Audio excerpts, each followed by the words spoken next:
desert, not diving with Scuba.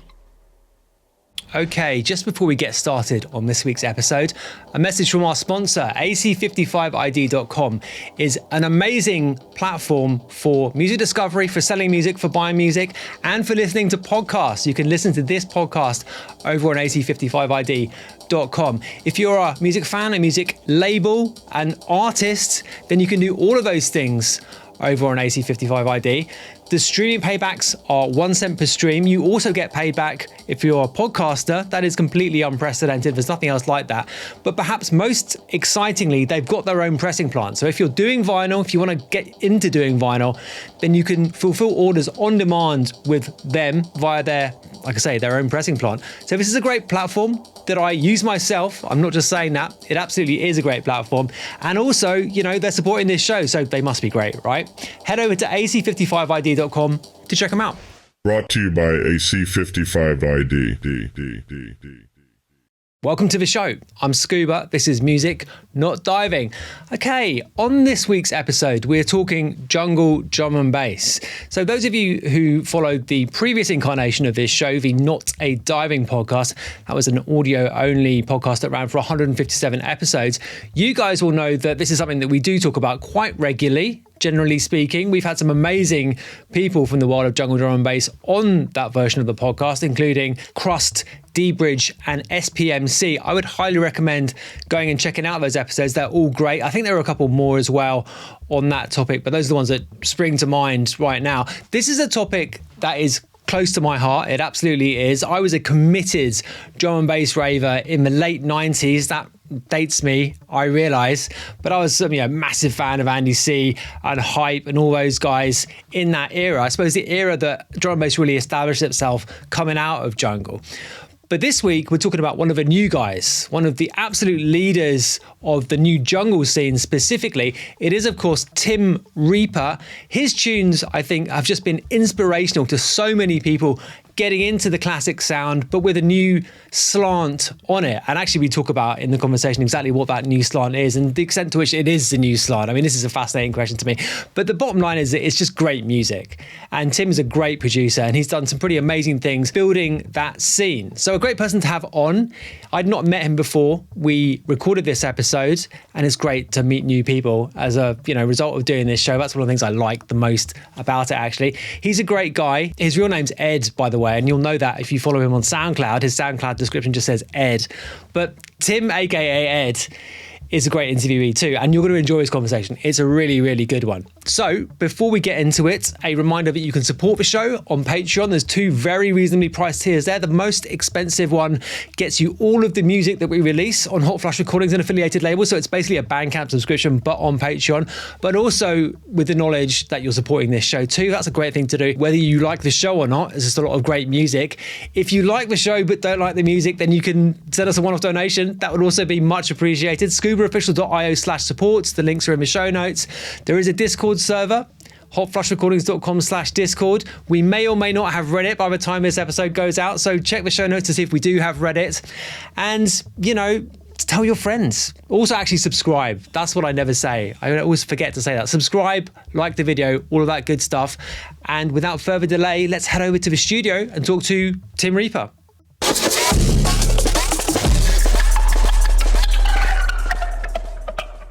Tim Reaper, welcome to the show. Thanks for having me on, mate. How you doing? I'm not too bad. How about you? Good. I'm very well, thanks. So I need to ask you about your name though, because on your SoundCloud it does say Ed. So is your name Ed? So my real name is actually Ed. It's not Tim. Sorry, everyone, breaking the illusion there. But wow, I've been called Tim or Ed. So deception. I don't mind. Catfishing, I think, is the word. Yeah, right. Exactly.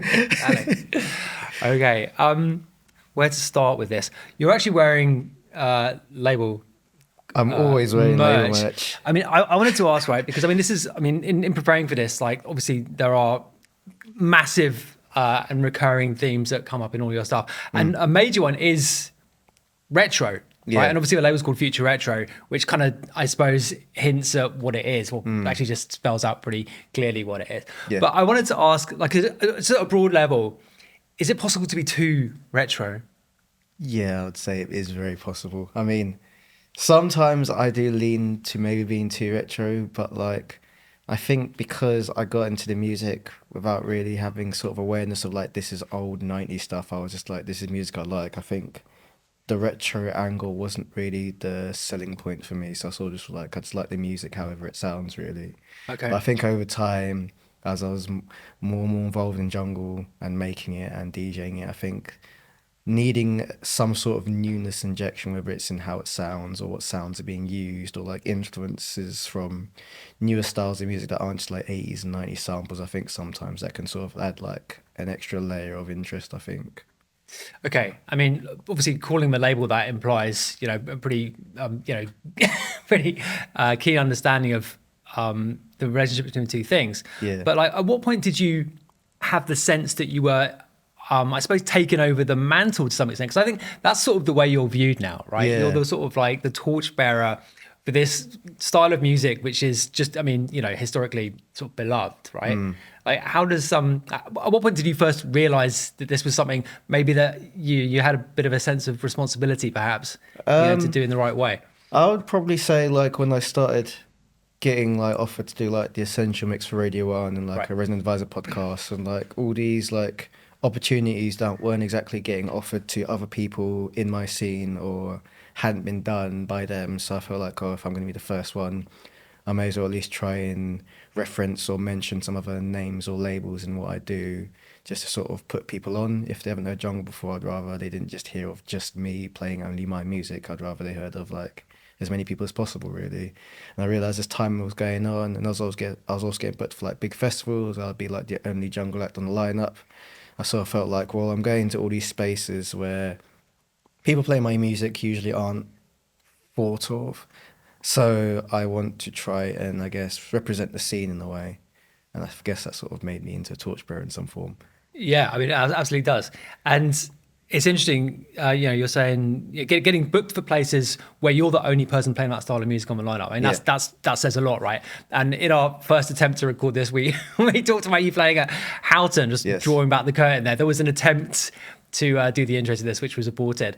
But Houghton Festival, you're playing there for the first time this summer, right? And Houghton is something which is, well, it's obviously Craig Rich's thing, and he is, a house DJ essentially, but as someone who's, got pretty wide kind of taste, and obviously people like Deepish have played there before, and I think maybe he's playing there this year. Yeah. But doing what you do is not something which is typically heard there. So I mean, like going into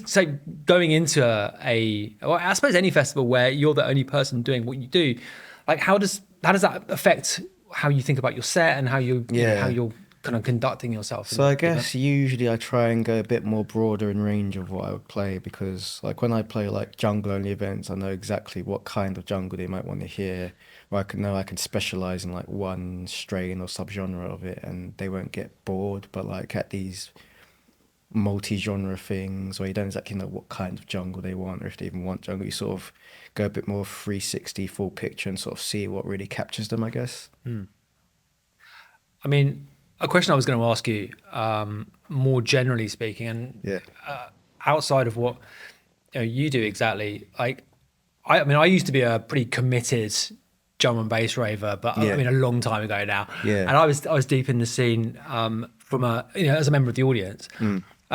But I've completely lost touch with it now. I mean, I listen to tunes, but in terms of where the actual scene works, I am not an expert by any stretch of the imagination. So can you give us a bird's eye view of the whole drum and bass jungle ecosystem? Now, what are the main bits of it and how do they interact with each other? So and where do you fit into it? In my scene, which is, I guess, the new school jungle, I'd say I would start with the promoters. So there's Rupture, run by Double O and Mantra. They do their events at Corsica Studios, but they also start to expand into like doing Fold and like doing events in Bristol and Brighton. And they've been going for like 18 years or something like that, just basically representing this style of music I love. And then there is another event called Distant Planet, who I'm actually doing a stage takeover with at We Out Here this year. And they're actually a vinyl only night, and they've been going for about 12 or 13 years. I mean, they also play like acid house and techno and stuff like that as well, but it's mostly like old school hardcore and jungle. I'd probably say in my scene, those are probably the two main brands. And then when it comes to labels, you have like Scientific Wax, Deep Jungle, Rainbow Wax, AKO Beats, Repertoire. I keep going and going and going, but like there's quite a few labels doing like various styles like atmospheric or ragga or dark side or that kind of style of like whatever kind of style really. Some may put out a bit of everything. Like I try to put out a bit of everything because I like a bit of everything. And like then when it comes to producers, it's going to be tricky because I'm probably going to forget quite a lot of names. So sorry everyone in advance. But like, yeah, you got the really big names everyone knows, like me, Coco Bryce and Sully. And then my mate Dward, who I do Globex Corp with. Then you got like Ricky Force, FFF, DJ Sofa. Who else do I go through? You've already apologised. It's okay. Yeah. I'm just trying to think of it like artists off the top of my head because like on my label on Future Retro, we've just had about 100 artists on our label since 2020. But like, so trying to list all of those people would be like, Okay, well, you probably missed a few then. yeah, yeah. How long have we got for this podcast? Yeah, We've got a while, but no. How does this area of the wider drum and bass scene, how does it fit together, right? Where do you guys sit in the context of, you know, the kind of what might be called more mainstream drum and bass? I'm not sure if that's right. Go on. I mean, I'll be honest, I don't think it does because a lot of times You think it's completely separate? I think it is because I've played a few drum and bass events, usually I guess the only jungle DJ, and I think because the music is a lot slower and sonically, I guess it is not as big in its sound.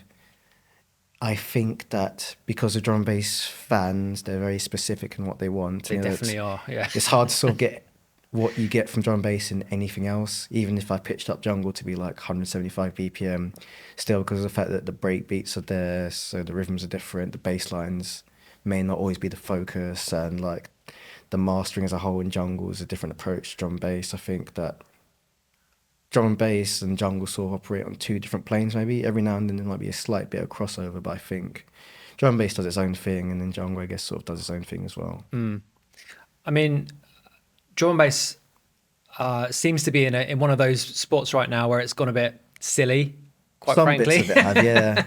Yeah. I mean, it goes in cycles, right? Like, I mean, I've as I said, I got into it, you know, as most people do when I was a teenager, because I mean, it's music which really draws in kids, right? Just because the energy and, you know, it just sounds like an exciting thing apparently to, you know, your average 18-year-old. Like, absolutely, that's the kind of music they're almost certainly going to like. But so that was my kind of route into it, but that was in the sort of 96, 97, 98 kind of period. So this is the kind of when it was, I guess, drum and bass had emerged, but like the engineering wars were kind of ramping up, and what you talk about with the sound of the records and the mastering, that really became such a big part of it, you know. And you're right to say that, like, you know, the sound of a jungle record is so different to those massive kind of, like, you know, super compressed snares and all the rest of it, you know. And it is different. It is basically different music, isn't it? But I mean, how did they see you? I suppose. I mean, when I say they, I mean the scene in totality, like the audience, and I suppose the DJs and stuff as well. Some of them like it, which is cool. Some of them, I guess, understand. They think it's, I guess, maybe too revivalist, a bit backwards, and I also get that as well. Cause, like, I mean, that was why I asked that question, right? Because I mean, the thing about being too retro, right? Because drum and bass has always been sort of self-consciously, oh, this is the new thing, right? And like every iteration of it, it's like, yeah, it's new. So do you get a bit of that, I guess, snobbishness? Does that come through a little bit from? Yeah, I mean, because I think, because in jungle you don't really have the kind of trying to impress people with your production. Right. I think sometimes you do, but a lot of times it's not really that important as it is in drum and bass. With like people that maybe like neurofunk or jump up, there is a lot of emphasis on like how much effort you can put into your bass lines, or like how clean you can get your drums, or like it's how loud the tune can be. Whereas a jungle is just about like, I guess, how like small of a dynamic range can you have in a tune? Yeah. So I think when you listen to other musics that don't really go for that, it sort of feels like, well, they're just making these tunes they could knock up in an hour or two without really any sort of knowledge of like EQ or compression. But like I think it's fine for both to do both. Each have their own lane, their own approach, and whatever, really, I guess. Sure. I think that with jungle, because it's been able to sort of build up his own thing independent of drum bass, it's never really needed to have its dependence or like wanting to be accepted by those kinds of like labels and stuff. But even then, it's actually starting to happen slowly but surely, because like I had a joint release with V Recordings last month. I was just going to ask that question. Yeah, Yeah, Brian G, so- right? Yeah. Yeah, and like I think every now and then there is a bit of crossover, and I think that's great. It's all well and good, because when I first got into drum and bass before I got into jungle, I really did like it, and I still do like it. Just that I guess for me, the rhythms of the breakbeats was what really captured my interest, and you don't really get that as much in drum and bass. Yeah, right. Of course. I actually we were talking off mic about who from drum and bass has been on the show, and I just remember we've had Crossed on the show. Yeah. And he's a super interesting guy. He very much really so. is. Yeah. Yeah. And and the music is also just fascinating. But going from the very early stuff, which is which is in that kind of like 95, 96 kind of era. Yeah. Which is a million miles away from jungle, because it's so simple. It's like Yeah. a 2-step beat and these kind of like really minimal bass lines, and it is completely different, right? Like, Yeah.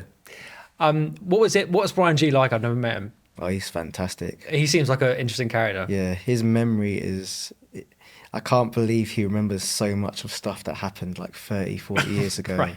And he's got such a knowledge of the tunes still, actually, and he's got such a passion as well. I really, really like Brian G, and I really rate what he's doing. Him and Jumpy Jack Frost with V Recordings, because they do really well, sort of like merging the jungle and drum bass styles as well, because they do have stuff there which is like 175 BPM, but it's got the breaks and it's got the flavour of jungle as well. So it's sort of going more like an updated kind of route, I think. Right. Yeah. One of the first things we ever did on Hot Flush, so Hot Flush was originally a party Yeah. in Bristol, because that's why I was at uni. And one of the first, maybe it was even the first big one that we did, we booked Frost. Okay. So we had a room of jungle and a room of garage. Yeah. And this would have been 99 or something. Wow. And he's also an interesting character, right? Yeah. Absolutely. So, okay. Tell me about you getting into it. I was listening to one of your previous interviews this morning, and you talked about being asked to compare two music magazines at school, right? Yeah, so when was that? Which year are we This talking? was for GCSE Media Studies, so this would have been when I was 15, which is 2008, 2009, I Right. think. Wow. Yeah, and I remember there was an Andy C mix CD on the cover, which had like... So was this as a copy mix mag from Copy Mix Mag then? from then, yeah. Right, okay. And it had like an Andy C mix CD and had like tunes with like Sub Focus and Chase and Status and DJ Hazard. That and, like, era, okay. And I was listening to tunes and I was like, I couldn't believe the energy of this music. It was like nothing I'd ever heard before. I'm like, I don't know what this is, but I need to find out as much as possible about it. Right. Yeah. How did you go about doing that? Online, so I go on YouTube, and also MySpace, which is still sort of going at the time, sort of tail end, and I'd go on like profile pages of like artists, and I would rip music from the profiles. Sorry, guys, I didn't have any money. I think that's excusable. Yeah, yeah, It's fascinating though, because I mean, that method of music discovery, right, it's so of its time. Although, in fairness, like YouTube is absolutely still now that thing. But, comparing yourself to, people I've had on the show previously, not necessarily from the first generation, but like, people like T. Williams, Yeah. Elijah, people from like the kind of early grime and the sort of, I guess, late period UK garage, who were still very much, you got to go to the record shop, yeah. basically, or you got to listen to Pirate. And everything just changed, obviously, with the internet. Yeah. Hashtag the internet, of course, that's significant, but it's super interesting. Maybe the differences in and the different kind of avenues you go down when you're searching on the net, compared to just going into a record shop and you listen to what's there, physically there. Yeah. Right. Like how, I don't know what the question is there. It's just an observation. But I mean, do you think it would have been different for you in any material kind of a way had you been like in that, say 5 or 7 or 8 years earlier, having to go down to the record shop? I mean, do you think your approach would have been any different? Yeah, because the way I stumbled upon Jungle was like, so I was a big fan of DJ Hype and his mixes, and there was a fake DJ Hype MySpace profile, and it had Okay. 2 tracks on there, Dread Bass by Dead Dread and Super Sharp Shooter by the Ganja Crew. And I found myself listening to those 2 tunes more so than like any of the drum bass I had heard before. And through the help of like forums, which I was on at the time, like Drum Bass Arena, I sort of found out that this was like a predecessor drum bass called Jungle. And then I could find out about like Suburban Bass and Moving Shadow and Reinforced and the early Metalhead stuff, and then it's like branch out from there. But with a record shop, it's like they only really stock the new releases. I mean, like you may have had like Reckless Records that would sell secondhand stuff, but like more times than not, if you go to like Sister Ray or BM Soho at the time, which is still sort of existent, you just get whatever new promos are up from like Players or Ram or Critical. So I would have been kept solely, I guess, in the new music sphere. So I wouldn't really be able to have like found the old school stuff, I think. Sure, yeah. Super Sharpshooter came out when I was in lower sixth. Okay. And there was just a frenzy at my school over that tune. Like, understandably so, right? Oh, 'Cause it's an yeah. amazing tune. But it's also like, I mean, you know, going back to drum and bass jungle being, appealing to teenagers. I mean, like Yeah. that tune in particular, right? It's like pretty amazing piece of work. So you're from London, Yeah.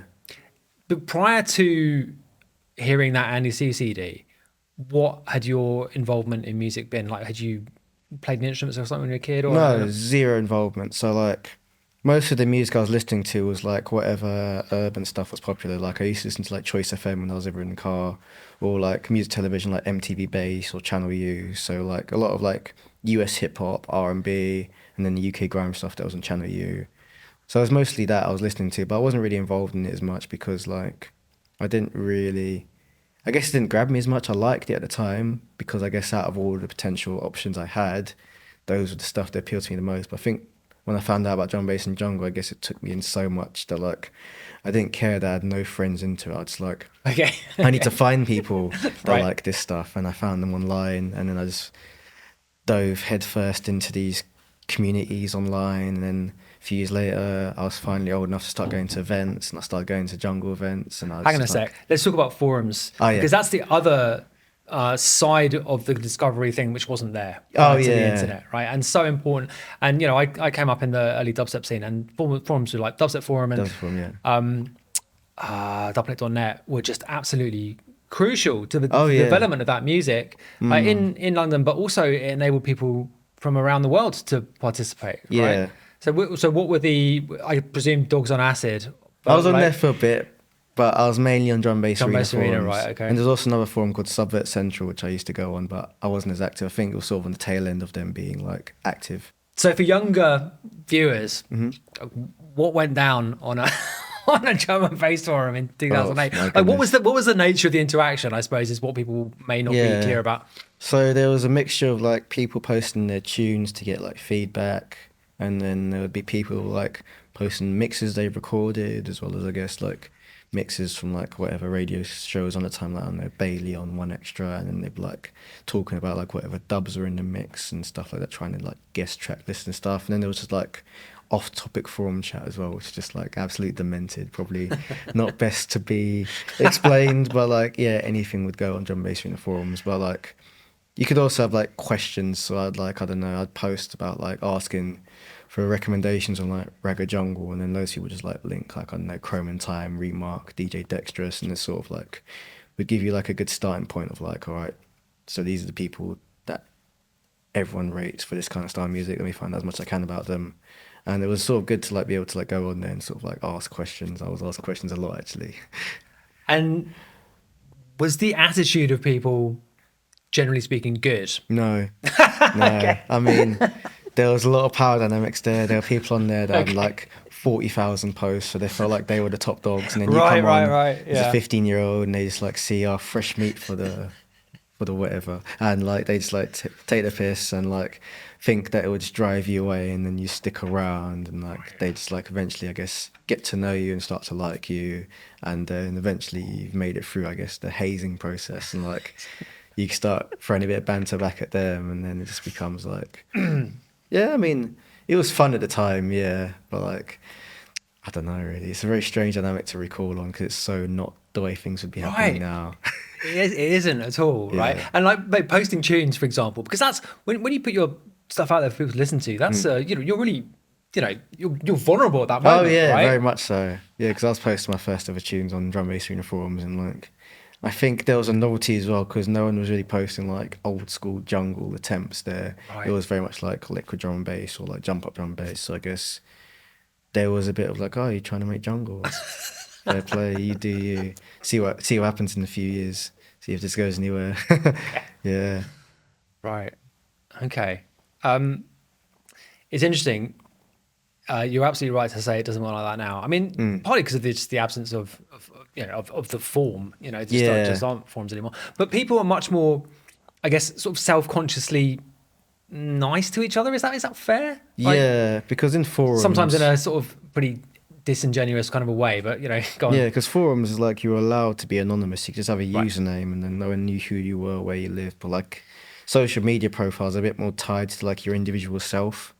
So I guess it's harder for people to, I guess, have that trust that they can be unapologetically themselves and not have it backfire. Right. Like the way people would on forums. Right. So is it better that people are horrible to each other? They're honest. Yeah, right. Yeah. Yeah. I mean, there is something to be said for it though, right? Oh yeah, definitely. And I think it's very, like in small doses that can be really hard to take. When it's just like the norm, Right. you sort of, I guess, build up as a tolerance, a sensitivity, not a tolerance to it, and you just like, I don't know. I think it just makes you, don't know if it's good or bad, a more hardened character individual. building, Character right? building. Yes, Yeah. exactly. Totally. I mean, and also kind of to some degree, is a sort of layer of quality control to some extent. Oh yeah, definitely. Because it's like if you were willing to stick around the forums where you was getting bullied and mocked, then it was like, oh, you have a passion for this because like you're just you're going through all of the trials and tribulations of being a new person on the forum with people that have been on there for like 10 years. And if they accept you, then I guess you have been somewhat passionate about the music. And yeah, I think there is like, I guess, a natural, I guess, filter of people that just can't tolerate being like just mocked for months on end. So yeah. But I mean, it is a perhaps a useful. I mean, look. I mean, definitely some good people are lost along the way there. So, Oh yeah, I think absolutely. you can't just say, oh yeah, this is something which definitely should happen. Yeah. But I mean, also, and I think of this. I think we've lost this to some extent at a wider level. Like there should be some test that you have to, you have to pass. Yeah. I mean, it sounds bad saying it like that. I know it does. Yeah. But I sort of feel like it's useful as well. Yeah. Yeah. And it also does, I guess, weed out the people with maybe ill intentions, because I don't think they would have the willpower to go through what you need to go through to get to wherever you need to get at the end, I think.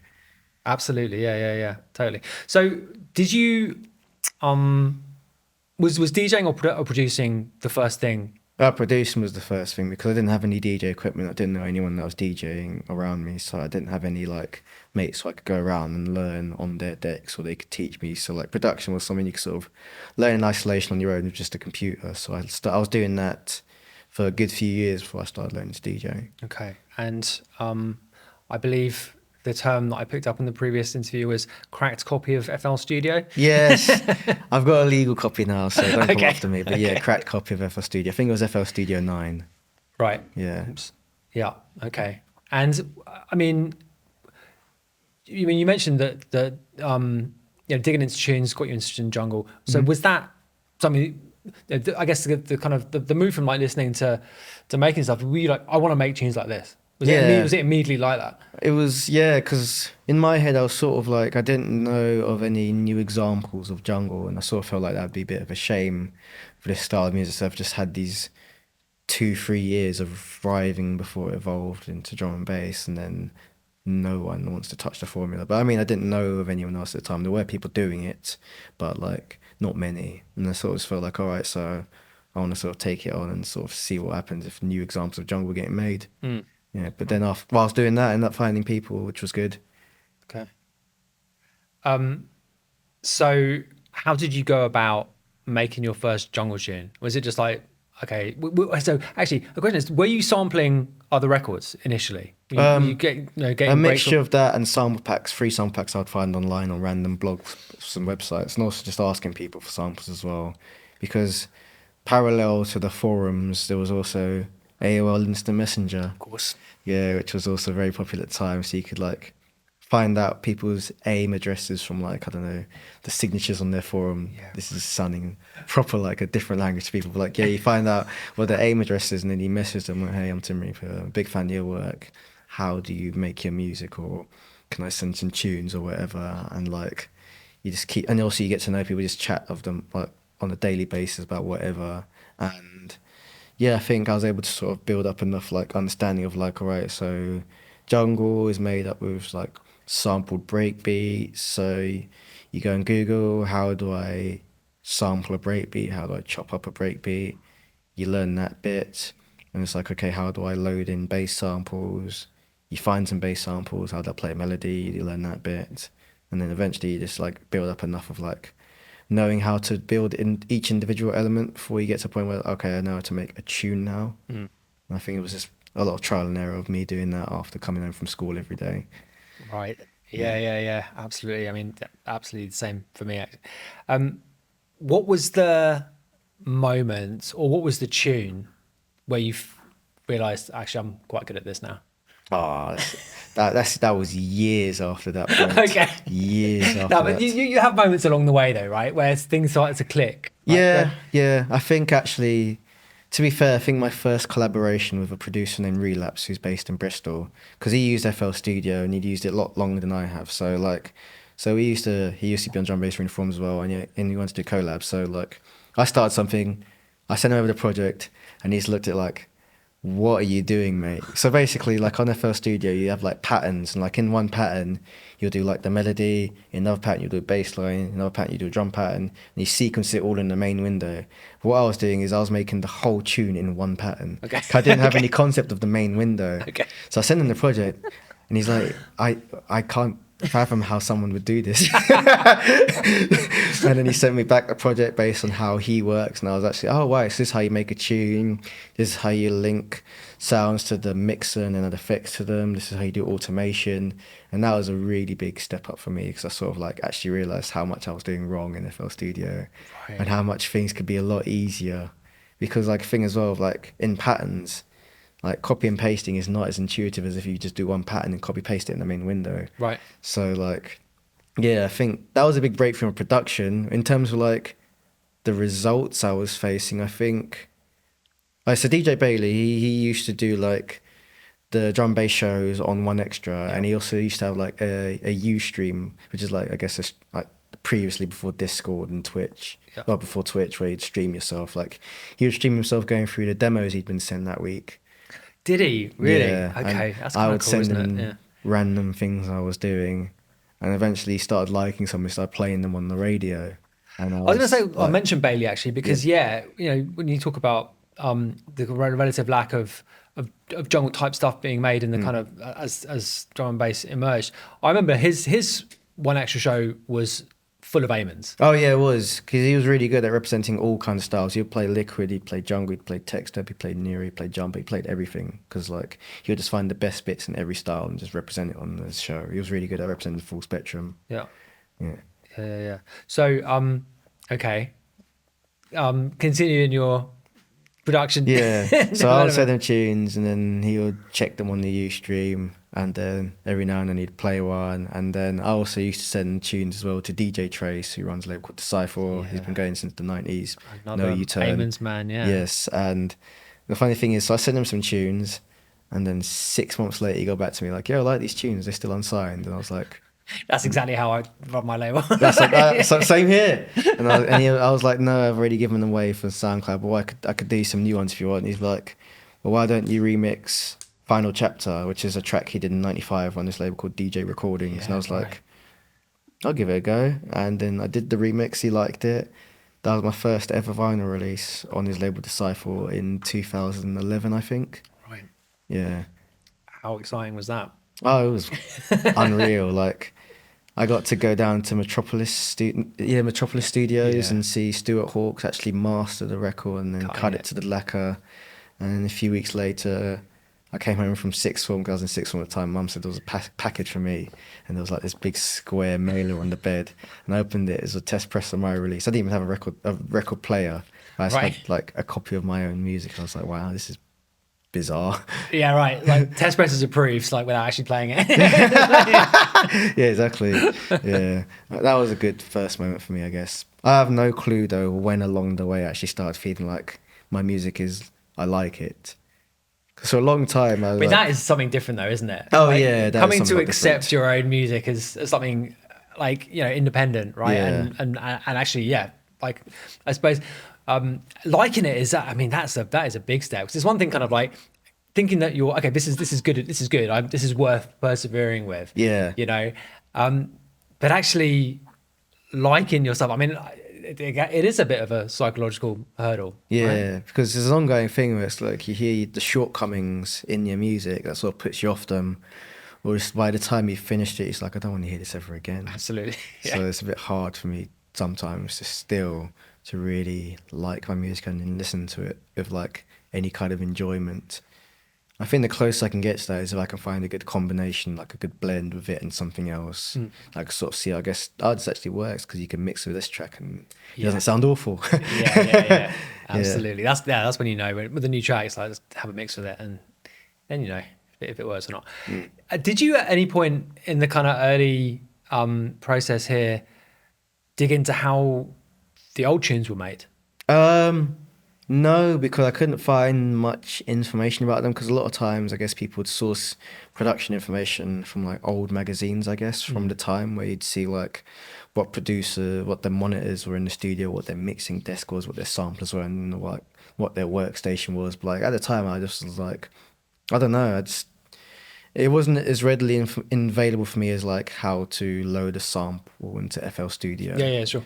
Yeah, so I guess that came a lot later, and by that point I was so, I guess, used to how I worked, I didn't really want to get involved in like trying something new, and I haven't feel like I was good enough yet. Sure. Yeah. Yeah. I mean, it is obviously a completely different way of doing it, and you know, particularly with the earlier stuff, where it was all just based around, you know, an S950 or whatever, and an Atari ST or whatever, and you got like 2 seconds of sampling time or whatever in stereo. One of the things we've talked about a fair bit on the show, you know, since the start actually, is the kind of the benefit of having constraints in the studio, limitations, and obviously that, you know, the S950 and the Atari ST is a pretty tight list of constraints. But I suppose when you're starting, I mean, you're learning how to use something like Fruity, by definition, well, I suppose it simultaneously feels big and small at the same time, I suppose, isn't it? Like, what's your observations on that, on the kind of the role of constraints in creativity? I mean, I had some constraints in the way that my computer was really, really bad. Well, exactly. So, like, exactly. I mean, that's a common thing for young people making like if music. I was to have like 2 VSTs going at the same time, like the track would just not even play back in the project. So I guess that sort of lent me towards a different kind of workflow. And also, like, if I wanted to make more, I guess, production heavy styles of music, I just would have to get a new computer. I'd have to like bounce everything down and then resample it. So I guess maybe that also influenced me leading down to more sample-based workflow. Yeah, sure. I mean, absolutely. To achieve those, you know, drum and bass levels of production, like, I mean, there's a lot of VSTs doing a lot of work VSTs. Yeah. Totally. Okay. DJing. I mean, so you mentioned getting a vinyl release. Yeah. I know from previous interviews of yours that you didn't get into buying vinyl until quite a lot later. Yeah. Right? So tell me about starting to DJ. And a link question is like, was DJing links to wanting to play your own stuff, or to what extent it wasn't? So like, I used to mess around a bit on this program called Virtual DJ, where just for fun I'll just like mix so many random people drum have said bits. this to me, actually. People from this era, because this is like not something on my radar at all, because it wasn't there. But Virtual DJ seems to have been a very influential piece of software for a lot of people. Yeah, because like the interface is quite simple, and like it doesn't require any sort of outboard gear. Like you don't need a controller for it. So you just use mouse and keyboard to do a mix, and like. So I was using that, like faffing about with that for like a year or so. And then people started asking me for mixes for like their radio show. And what I would do is I would sequence them in FL Studio. So I would load tracks in and then automate EQ and volume for like tracks to simulate a mix being done. But that was very tedious and very tiring to do one mix. It would take hours. Sure. And then eventually when I went to university, I saved up to get like a tractor controller. Controllers too, and I was using that to learn to beat match and know about EQing and like queuing up tracks and stuff. And by that point I realized that you could buy CD compilations from the 90s for quite cheap. you would get the digital files and lossless quality, and you get multiple ones. Because I did start trying to buy vinyl just to rip it, but the quality wasn't very good, and it was also very cumbersome and very expensive. Where CD compilations, you could get like a CD for like £10 and have like 15 tracks on it. Yeah. So I sort of built up a CD compilation collection, and then I was doing all right off of that and the few vinyl rips I had, and then my tunes and then tunes from other people. And then actually it wasn't until during the lockdown really where, so I'm going to jump a few steps ahead. Basically, when I started Future Retro, I was like, all right, I need an actual deck to start checking these test presses. Okay, right, yeah. You do have to approve them now. Yeah, because previously when I get sent test presses, either I would lie, or I would try and find a mate nearby and go and check the test press on their deck and see how that sounds. But like, it was too cumbersome by that point. So I got my own deck, and then I also got a mixer as well, and then I ended up buying a second deck so I could actually start mixing vinyl at home. And then I realised that actually vinyl can be a business expense. Okay. I was going crazy on buying vinyl during the pandemic, like, because I knew all the tunes, I just didn't have them. So I knew exactly what I wanted. I built up a huge want list in Discord, and I basically cleared through it. Right. Yeah, during the pandemic, and I started learning to mix, and then Distant Planet, because they're a vinyl only night, I started doing sets for them, and I guess I started getting into like a different way of DJing as well. But I always started on digital. Talk a little bit about that. So how did playing vinyl change your style of mixing? So with digital mixing, I felt like even though I was still doing beat matching, it wasn't as key, because you still got like the BPMs on the screen that tell you how to do it, and like the waveforms, and like there's loads of visual indicators to tell you if you're mixing it right or not. But with vinyl, there's like no visual indicators. You're just using your ears. And also like the physicality of it, like with jog wheels, it's very much like there's not as much room for like making a mistake if you handle it wrong. Yeah. Whereas a vinyl, it's very much like, I don't know, if you cue it too heavy, the needle jumps, you lose your cue point. Yeah. Or if you let it go with not enough push, then the cue point is lost from it doesn't quite line up, and you have to keep nudging it. And also just knowing how to nudge it forward or backward with the right amount of strength, I guess.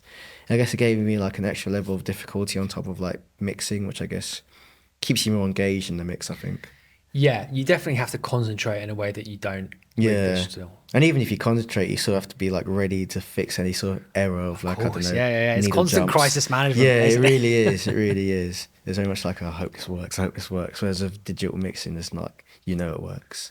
So on our episode with Jane Fitz, she talked a lot about the differences and her approach, which has very much always been vinyl. Yeah. And she wasn't really making a value judgment about it, but of course the clip that we used on socials I've seen it. Made it sound like that she was, and obviously that was slightly intentional. But I mean, do you have a view on that, generally speaking? Like, is there to what extent is it useful just to learn how to do it?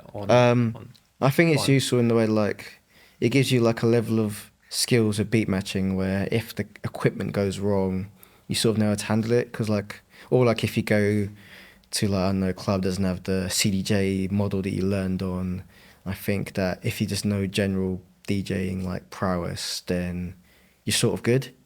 You don't become too reliant on any technology at all, or any specific kind of technology to be able to help you along the way of your DJing. So I think that is quite key, I think, because there's a lot of times where, because I've known how to DJ on so many different setups, and also because I'm vinyl, like whatever issue there is, I'm sort of fine. Yeah. Whereas I guess that may not be the case for other people. Sure. Yeah, it's definitely I think something which is it definitely has so much value. And but past that, and this is not necessarily so much of a DJ thing, I think the process of collecting vinyl is also just quite useful. Oh yeah, because I think right now I've got about 3,000 records, all jungle and drum bass. There's a few bit of like garage and house and stuff, but the bulk of it is like jungle and drum bass, old and new. And I think with the records I own, I think there's a bit more of an emotional attachment to each one, more so than like whatever files I have on my USB stick. I think I've got like 12,000 on my USB, and it's like, I find that like, it's hard to have an emotional connection with an MP3 file. Yeah, right? Exactly, because there's not the tangible value of it. there isn't so much of a story behind how you got it. Maybe there is, but I feel like sometimes that story may be forgotten in amongst the digital metadata or whatever, hoarding of that. Whereas with a record, it's sort of like you remember that you went to Reckless Records during the lunch break and you got this record and you managed to haggle it down to a $5 off of it. And I think that I'm not sure if that comes through in the DJ set, but I guess when you talk about your music collection, maybe it's a bit more interesting than if you talk about your digital collection, if you just bought stuff on Bandcamp. Yeah, I think it's your relationship with music generally. Yeah, and definitely. the music, I mean, it's easy to be sort of glib about this and say, oh, vinyl, you've got to have, you've got to be a vinyl person. Yeah. And that's, I think just being dogmatic about that doesn't really help, know. But I do think there is, something to be said for just the process of just committing to spending the time. And obviously it's money as well. And I understand that, that makes it to some extent exclusive, it blocks some people out of it. And obviously that's not good at all. But I mean, making that decision to spend your time and your money doing something like that, I think it does add something. Yeah. Let me ask you though, just going back to, the early period, we talked about, making tunes, scouting on YouTube and MySpace, radio. This is all in the kind of virtual realm. Yeah. What was and you've said already that there wasn't a lot of, there wasn't a huge amount of jungle stuff going on in that period. What were you going out to at the time? Like, was there a key night for you in that early period? So when I first started going out raving, I was very much like, I still like a lot of drum bass, so I was going out to all sorts of events. Like I was going to Metal Heads events, Shogun events, Critical events. But then I was also going out to like Rupture, Jungle Syndicate, Distant Planet. Okay, so there was a good amount of stuff going on then. Well, I mean, that's pretty much it for terms of like okay. jungle. Those 3 events. Okay. And like, it wasn't like now where it's like you get a jungle event like every weekend. It's like you'd have Rupture like every 3 or 4 months. Right. Jungle Syndicate like every, 2-3 months. And it's like you'd look forward to that one night because you knew it was coming and like you knew that everyone you knew from online was going to be there. I was going to say there must have been a pretty good community of people at those I was nights. so tight knit because the thing with jungle at that time is like it was so unpopular and it was so unprofitable. If you were into jungle, there was no other reason to go to these events other than you liked it. There was no other gain to be had other than enjoyment, shared enjoyment and passion of the music. Because like, what else is there? You're not gonna make money off of DJing jungle. You're not gonna get any sort of attention for it really. So if you're there, it's because you really like it. And it was very much like not known to too many people. So a lot of times you go there and be like the exact same people as last time, which was quite nice. It was a different situation back then, I guess. Sure. Yeah. I mean, how many people from that era sort of graduated to, being, I guess, professionals or whatever? Like, really small handful. Yeah. Really small handful, I think. Okay. Yeah. And you obviously being the exception. So how did this is it basically since 2020 that it's really gained a lot of popularity again? Yeah, I'd say so. I mean, there was an initial wave of popularity when there was this Facebook group called Long Live Beautifully Crafted Jungle, and they got really popular on Facebook. I think they had like 20,000 members or something ridiculous. Like, it was just like people just go on there and just post all sorts of jungle tunes, and like, I think that was, I guess, an early form of social media outside of the forums, where it was like a community based around this music, and like it was getting a lot of traction from people outside the music because they were like seeing, oh, people still like jungle. I think that was maybe the first indication to people outside the music that there was still an interest in the old school stuff. And then labels outside of jungle and drum and bass, like I guess the house, techno, dubstep, bass music genre, like bass labels, were starting to put out music from jungle producers like me and Sully and Coco Bryce. And I think that also helped to get jungle into the ears of people that didn't already know it. Yep. And I think that was sort of around that time as well. Sure. Okay. Let me ask you about I've just been looking at my notes, and the note that caught my eye just then was regarding autonomic. Oh yeah. So we've had DJ on the show before, and I've said many times on the show how much I love this podcast. Yeah. the difference between, I mean, like autonomic and jungle are probably like the two polar opposites, really. Music and stylistically.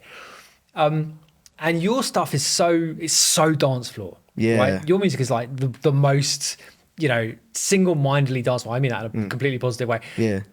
Almost as you can imagine. And I mean, autonomic as a style was fascinating to me, and I found it really inspiring musically, but it was not dance floor music. And I booked, we were doing a party at Berghain at the time, and we booked D-Bridge to play a couple of times and also instrumental. And there was a night in particular where we had both floors of the venue, and a friend of mine was playing a house set in Panorama Bar, and he was playing Robin S. So I was like, Show Me Love. What's he playing Robin S for? And I walked from that dance floor downstairs to Berghain, and Dee was just playing the weirdest music I've ever heard, and it was full of people people were into it, but just like, I mean, people were not dancing. Like, tell me about your view of autonomic, and your view of, I guess, functionality in music. That's really what I'm asking. Like, Well, as much as I loved autonomic, I think when I really got a second wind of instant drum bass, there was like this way of producers like Rough House, Gremlins, Overlook, making this really dark, like kick drum bass minimal, I guess, sort of like, I guess, Berlin techno in a drum bass context, like coming out on labels like Samurai, Narrative, Cylon, 31. Exit put out some bits by those guys as well. And then they all set up their own label called UVB 76. And that stuff, I found it really, really interesting. I think at one point I probably liked it as much as I liked jungle. And like, I'd sometimes play some of those tunes in a jungle set, and it's just like takes all the breath out of the room. It's like everyone's just stopped, and it's like, because I found in those tunes, like the way they approach a rhythm is very much non-traditional. It's sort of more about, I guess, the space and the weight of the sounds in between the drums, and I really did like that. Like I do like the autonomic stuff as well, but I think the stuff that came after it, the really darker kind of stuff, that I guess maybe was more came from like the Amit kind of halftime drum and bass stuff. That's what I was going to say. Yeah. So I mean, that's the kind of space between the beats thing is what people would say about early dubstep. Actually, like, and that was almost like you would have to fill in the gaps yourself in your head, basically. And Amit is I haven't heard that name for ages, but that was absolutely. The kind of the early halftime stuff was absolutely him, wasn't it? And that was I suppose in like 2007, 2008 era, wasn't it? Yeah. Okay. So how do you feel about the utility of the music, right? In a dance floor sense, like clearly it's important to you because like that's your music, right? Yeah. It's very interesting because I found that like there's a lot of people now that like listening to jungle in a non-dance floor setting. Like, I guess because there is a lot of jungle where it's still got very musical elements which you could focus on more so than like the heaviness or like the chaos of the breakbeats. So like there is stuff that maybe can be suited to like a home listening context in a way. But I do recognise that it is very much like dance floor focused, and like I think that's what I like about it really, because it's like a dance floor focused in a way where it's still got maybe like another dimension underneath it where you could probably still not, you can still enjoy it at home, I think maybe. Absolutely can, I mean, 100%. And like as a style of music, it's actually quite soulful, I think, generally speaking. Obviously you've got the kind of roughneck element to it too, but like from the very start, there's absolutely the change of like the lush keys and the female vocals and stuff. And that is, I mean, absolutely listening music as well as being functional music. But like from a personal philosophical perspective, if I can put it like that, is it something conscious for you that you want your tunes to be dance floor tunes? Maybe not my tunes, but maybe my DJ sets, because I found that like when I'm doing radio, I can play whatever.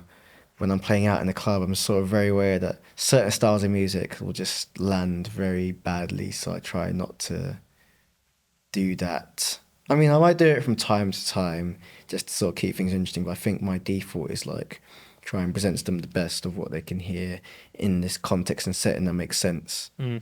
Yeah.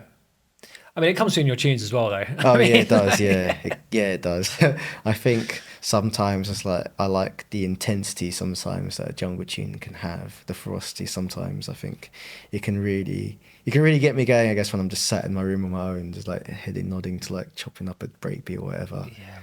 Yeah, I'm guessing in a way it's sort of like a release of tension for me in a way. Sure. Yeah, absolutely resonates. So, okay, let's talk about the recent period then. obviously the pandemic it's key for you, right? In lots of different ways. Tell me about starting the label though, because that was 2020, right? Yeah, 2020 I started Future Retro London. So the way Future Retro London started is, so I'll give you the full story now. Usually I give a concise version, but I'll give the full We've story got now. plenty of time, actually. Yeah. So like I played this night in London. It was a free event and the lineup was pretty good actually. I'm not going to say who was on the lineup because I'll give away what the night was. And like the problem is, so I got to the night and there was like 20 people there. I was like, oh, this is going to be tricky. Maybe more people are coming. And then it went to like 10 people. And then by the time I got on, I was playing last. It was like 5 people. Then it was like 2 people. And I got paid 20 quid for my troubles. Okay. Basically to cover my travel back home. And I got home, I was like, man, is this it? And like, Okay. and next day I had a daydream where I was getting interviewed by a journalist, and it was set in the future, and it was me being interviewed by a journalist, and they was talking to me about like my past involvement in the new jungle scene, and asking me all these questions. And they asked me a question where it was like, so the jungle scene fizzled out, but if you had a time machine and you could go back to like insert X year here, what would you do differently? And I sort of gave my reasons. I gave all these things, and I said that I felt that the new jungle scene lacked the physical realm in the way that like you'd have had like Forward or DMZ nights for dubstep, you'd have had like Co-op for Broken Beat, and I guess you had the Blue Note Metalheads events for drum and bass. And I felt like as much as Rupture and Distant Planet were really, really good events, they had a very broad musical range within still a curated sense. They weren't just hyper focused on like a small, at the time, small group of people doing a thing. So I sort of felt like in that daydream, I was sort of saying to the interviewer, if I go back in time, I'll probably start an event based around the new school jungle scene, because I felt like without that, we had no sort of collective being really for everyone to buy into and sort of get inspired by everyone. So I came out of that daydream and I was like, I've got to do it now, don't I? Even though I still to this day feel like promoting is probably like the worst job you can have in the music industry. I would tend to agree with you. I feel like you're just getting grief from all angles possible. But like I was like, I gotta put on this night. It's gotta happen, because like if I don't, the scene's gonna die. Right. So I was just like racking my head for like ideas and lineup. Eventually I came up with the lineup for the first event. Me, Dord, Coco Bryce Sully and Dead Man's Chest. And then I was looking around for venues at the time. I wanted to do it at Rywax in Peckham, because it was quite small, quite low-key, quite nice, but they were closed during the pandemic. And I mean, everyone's closed during the pandemic, but they were like closed. Right. So I was like, all right, that's not an option. So I found out there's a new venue nearby called Peckham Audio. Right. So I went down to an event there, and looked really good. I got to meet Tom, who is the venue manager, and I was like, emailed them like a few days later, like, want to put an event here. They were down for it. So I was like, okay, cool, let's go for it. And then I put out the flyer for the event, and it gets a really good reception actually. I'm like, okay, cool, it's looking good. And then the pandemic happens. Oh no. And So what was the date then? I think it was going to be April 2020 where the Okay. event's going to take place, and it started kicking off around March, the lockdown. And me, at the time, being naive, like many other people, were like, oh, let's postpone it till June. Yeah, right. So hopefully by then, It'll be fine. we Yeah, will yeah. have sorted it all out, worked out the kinks, we go back to regular business. But it didn't happen until like December 2021, that lineup. Right, okay. Yeah. But in the meantime, I ended up having this parallel idea of like, so like I knew that I would make Future Retro London's like a label, but I didn't plan on doing it immediately, because I'd So sort did of, you have the name for the night as well? Was it separate? actually Equinox gave me the night as name, the name Future Retro, because I had no idea what to call it. Okay. So like, yeah, so the night was called Future Retro, and in promoting it, I sort of built up this brand, but then I couldn't do any events, so I was like, oh, that's a shame. But at the same time, I thought of this idea called Meeting of the Mind, which was like my collaboration series which I started, where I was like, Yep. I wanted to basically do a release where I collaborate with like every person in jungle. And at the time, I was trying to think of what existing labels I could work with that would like humour my idea, give me complete creative control over who's on it, how the tracks sound, how it's presented. I couldn't really think of any. I remember that I set up Future Retro to promote the night. So how about for the meantime, we make it into a record label and start putting me up, Meeting the Minds releases on there and seeing how it goes. So we started putting out those releases. They started doing really well, actually. So who was on the first one? So the first one was me collaborating with Cloak from, well, he's British, but he lives in Australia. Who you did the album with last year as well, Yeah, right? yeah, the Hyperdub album. Yeah. And Dward, who I'd been doing Globex Corp releases with. Devnal, who I do a fortnightly radio show on Jungle Train with. And then, well, at the time, I actually messaged like 10 different producers, and I was like, the first ones that got back to me and sent me something to work on, they ended up being the first one. And this guy, who I think he's Greek, but he's based in Norway, called M. Simiakos. Then on volume 2, I had FFF from Rotterdam, Wild Epidemic, who's based in New Zealand, Mr. Sensi, based in Baltimore, and another guy called Jaggernaut. And that was volume 1 and 2, put those out, they did really well. And then had some more people that I'd spoken to. Were you doing vinyl? Yeah, I was doing vinyl because at the time I was good friends with, well, I still am good friends with, sorry, Kenny Kidlib, who runs Green Bay Wax, and he was doing vinyl only at the time, and also Equinox, who runs Scientific Wax, he was doing vinyl at the time, and then my good friend Harmony, who runs a label called Deep Jungle, well, he does vinyl and digital, and they were all selling strictly on Bandcamp, so I was good friends with all of them, and I just guess Right. followed their business model, Just really. Bandcamp? Just Bandcamp, Really? yeah. So that's what you did? Yeah, that's what I did, sold it solely on Bandcamp, self-distributed. That is a good model for Yeah. selling vinyl, because you actually get paid. If it doesn't work, it's very, very hard. Yeah, It's yeah, also right. a You long can- payoff, but yeah, it does pay off. You'll be left with a few boxes eventually. of records in the living room. But Yeah, you can. I have been as well. But yeah, so like, put out the first 2 releases, they did the right, and they did another 2 more, volume 3 and 4. And I think by that point, So this was, I mean, so it immediately touched a chord with people. yeah, it did. And I was like actually relieved that like, so I had this idea of like something based around the collective scene as a whole rather than like myself or like my immediate clique or circle of friends. Right, which is what you were trying to do with the night. Yeah, that's what I was save, trying to do save the with the night. scene, basically. Yeah, I guess. I mean, that's a go back to the what I said at the start about taking responsibility and being the torchbearer. This is something that you have explicitly Oh yeah, I mean, I guess I sort thought of about. thought in more of like a wider community sense, more so than like a this corner. Because I just noticed as well that like you'd have crews and they all rated each other, but they weren't really cross pollinating at all. And I was like, well, I know enough people in each of these crews where I feel like I can make it maybe make it happen.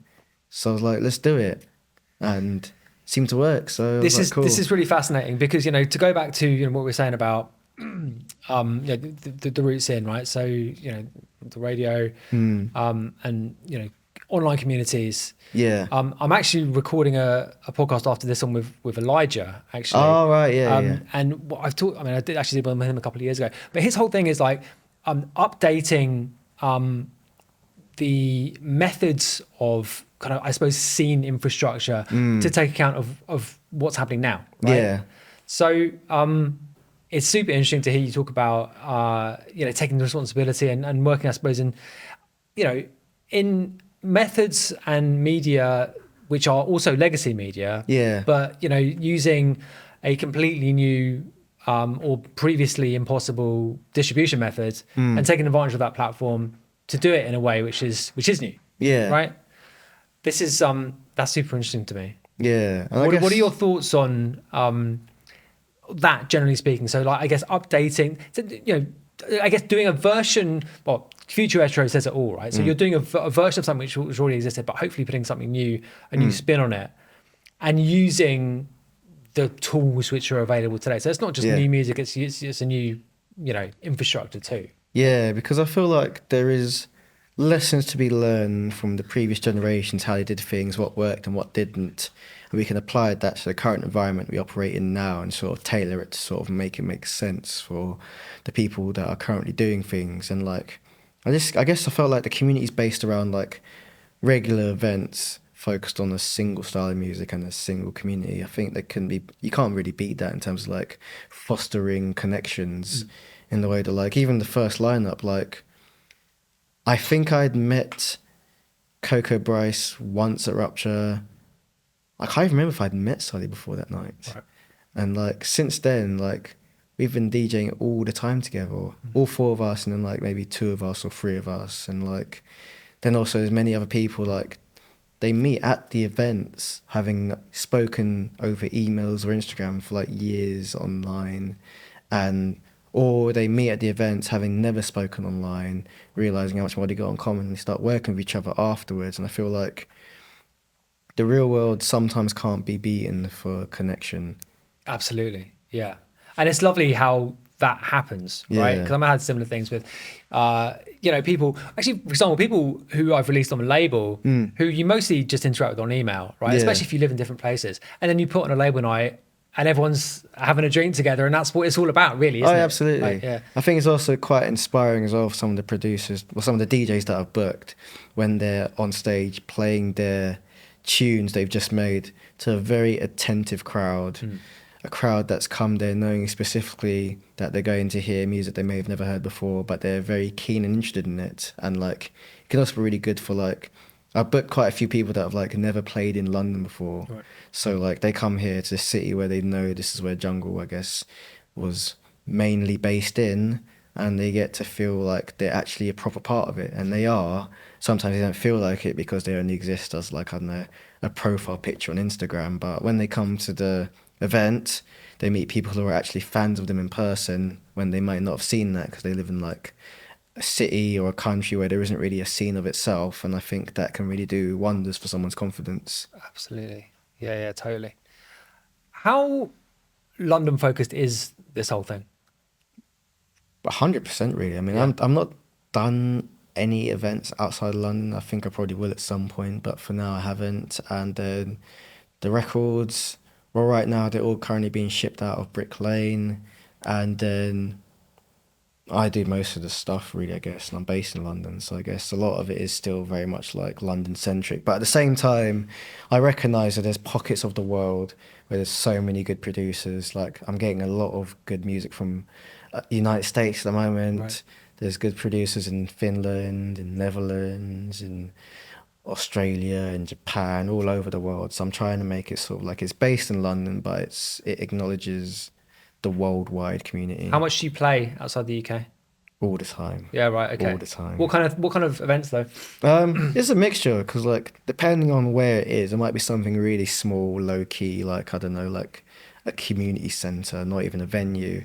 Other places might be like a big festival where it's like this is the electronic music festival and they book people of all styles and I'm the jungle person.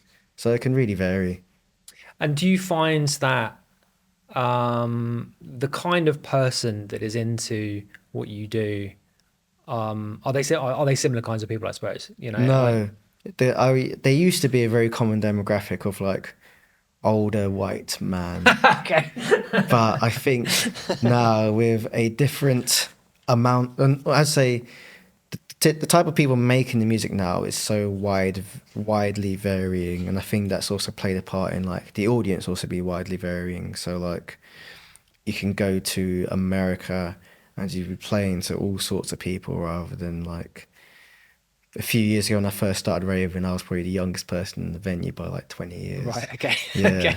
And like I'd find it hard to sort of put any sort of commonalities between any of them, I think, because now with the way people discover music, they can be from anywhere, they could be into anything, they could be anyone, and they can find out about jungle and they can maybe like it, and then they may know of me and they'll see me I'm playing in the city and they'll just go down. And I think that sort of created like a more, I guess, I'm not sure what the best word, but I guess democratic way of like, Sure. This is who you are. It's been really strange, the idea of like subculture not being as much of a prevalent part of like, you can't really look at someone and say, oh, that person's into jungle, because Right. Okay. anyone could be into jungle now. So you could be like a goth or you could be like someone. Do you think that exists for any music scene? Not really. I think because of how the internet can quickly blow up a culture or an aesthetic, it's been really, I guess it's not as easy for a subculture to like build without getting too much exposure too early before I guess it all crumbles or whatever. Plus I guess as well, maybe there's not as much celebration of like people that like present themselves in a way that is not like everyone else. Right. Or like people don't en masse all present themselves in a slightly different way. I think it's more like Yeah, that's interesting. Yeah. a lot of people sort of shop at the same places, even if they're into different things. Or you might go to an office and everyone's listening to whatever kind of music, but there's not really much mingling, I guess, or like, I don't know. I feel like, I guess the way you would discover if I could just interrupt culture. you, that really resonates with me. And actually, I hadn't really considered this fully before. But like, you don't really get those kind of like herds of people that all wear the same stuff anymore, quite to the same extent, do you? You might get like label merch, but like beyond that, I think it's very much just like, I guess Maybe I don't know. I'm trying to work out whether it's just me being old and not recognizing it. But I think there is something in that. Yeah. Yeah, I guess the ways that culture were emerging in the pre-social media era are not the way they emerge now. I think now you can represent yourself and what you're into without having to be so visual about it, maybe. That's interesting. Yeah. Yeah. Okay. Interesting. Like you can be in this jungle, you can just dress however you want. You don't have to dress like you're... You don't have to wear an MA1. Yeah, exactly. Reebok Classics. Yeah, exactly. Fascinating. So yeah, I mean, you've basically answered the question, to be honest. But I just wrote down, who likes your music? Question mark. So what about what about in London though? In the key, like how old are people generally speaking? I mean, you said like historically this has been a old white guys thing, but not so much anymore. No, it's translating to a younger crowd now. I think it also helps that younger people are also, more of them are making the music and like putting on events and stuff, and then they bring their mates, and like you can fly jungle events at like universities and people don't look at you like, I don't know what this is. They're like up for it. Right. So I think that sort of has changed the demographic a lot. Yeah, absolutely. Let me just check my notes. Where are we? Yeah, just returning to the label. You mentioned previously in previous interviews. Well, you kind of hinted that you saw it as a you wanted it to as a label itself to be conceptual. Yeah. Talk a bit about that and the kind of importance of having that kind of like wider context, I suppose, for music. Yeah, so a lot of the ways I put together releases, it's very much like there's got to be something behind it, whether it's like no one's heard of this artist, this is going to be their first ever vinyl EP, or like these artists haven't been on the same record together, or like I do a lot of joint label projects where like I'll link up with a label and then like we'll cross-pollinate somehow and then present the release in a way where it's slightly different to the regular normal releases, or like the Meet the Mind releases where it's like I've got new collaborators on every single one. I feel like every release sort of have to have some sort of something about it where you wouldn't be able to predict this is going to be another Tim Reaper EP or another Dward EP or something like that. It's got to be something where it's like it's unexpected and there's something behind it. And also like, because I do write-ups for every single release on Bandcamp, and I like that there's usually a story behind every single release. Right. So I think that's usually also quite important for people to buy into. You write them up yourself? Yeah. I mean, like how long do they typically? I'll be honest, I do them usually the morning of the release. Okay, that's exactly what I usually do. But it's because like it's not like a press release. It's like me talking about like the backstory of how it came together. Yeah, it's like, context, right? Yeah. And I always write in first person as well. I can't really stand third person write-ups. Okay. I don't want people to pretend. Like even though I don't want the label to be about me, people know I'm doing it, so I may as well acknowledge that it's me writing it. And like I feel like it's more interesting as well if I just like it's Tim Reaper talking about his release and why he put it out and stuff. And there's never really like a focus on like what it sounds like. It's more just about like the stuff that they can't find out by listening to it. Right. Yeah. Okay. Well, it's great, man. It's great work. Honestly, it's Thanks. I think it's come together really well. And you know, I think starting a label now, I think you do have to have some for it to make sense to people and for it to actually really add value. Yeah. Which a label, I mean, a good label does add value to music. It does add value to artists. Yeah. And if you're thinking about it in that way, I think it really helps. It really helps. So okay, last couple of questions. Yeah. I'm going to put you on the spot. It's all good.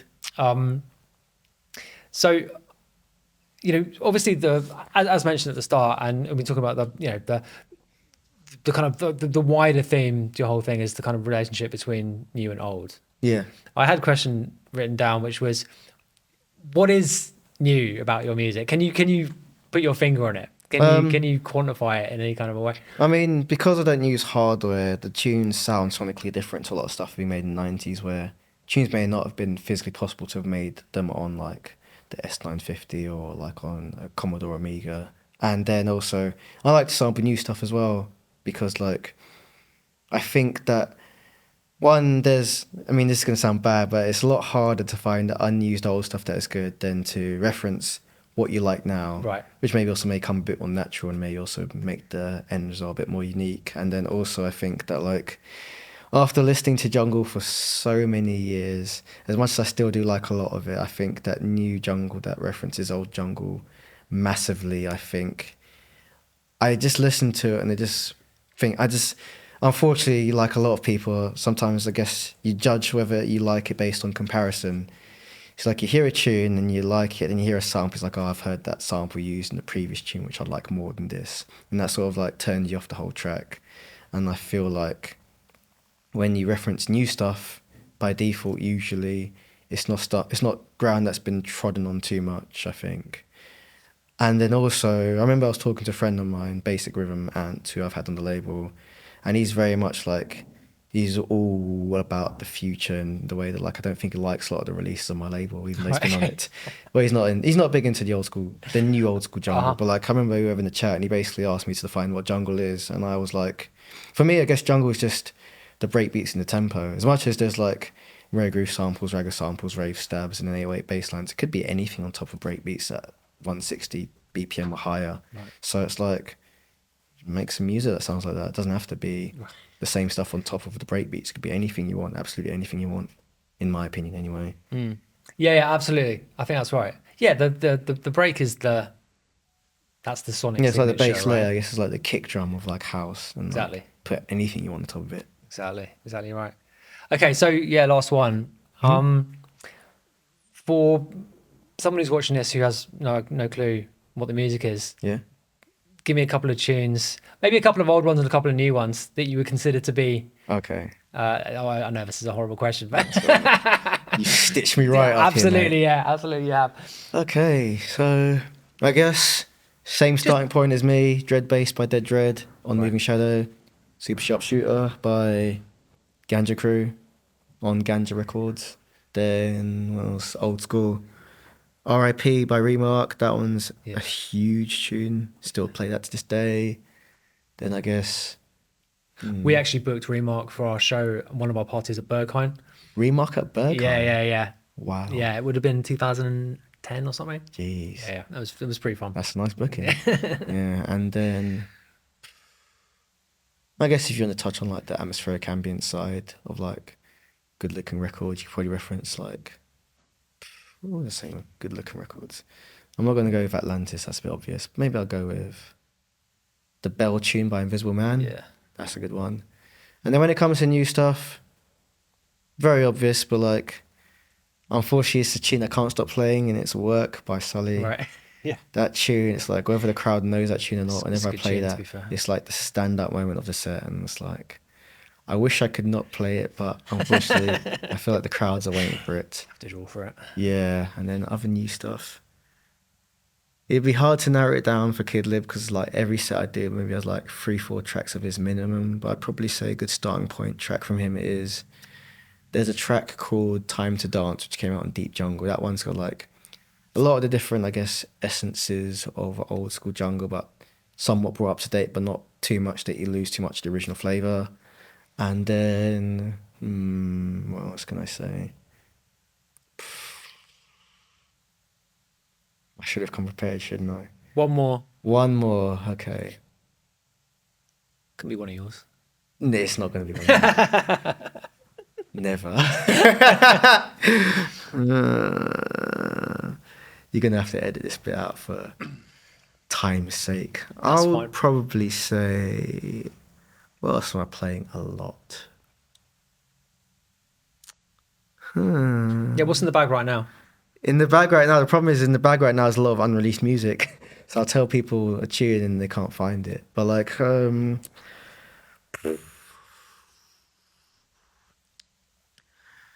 what's an unreleased one? Like, fine, I'll do one of mine.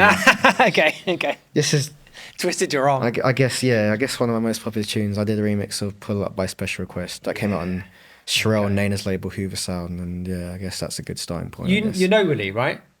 Yeah, I met him a few times, yeah. Yeah, okay. Yeah, okay. we played back-to-back as well twice. Yeah, good guy. He's been threatening to come on the podcast and then just goes missing the whole time. Willie, man, if you're watching this. He's probably very busy, I he needs imagine. to come on the show. He certainly is, yeah. Yeah. Certainly is. Well, listen, Ed, thanks so much for coming on, man. Oh, it was a pleasure. Really appreciate it. Nice one, mate.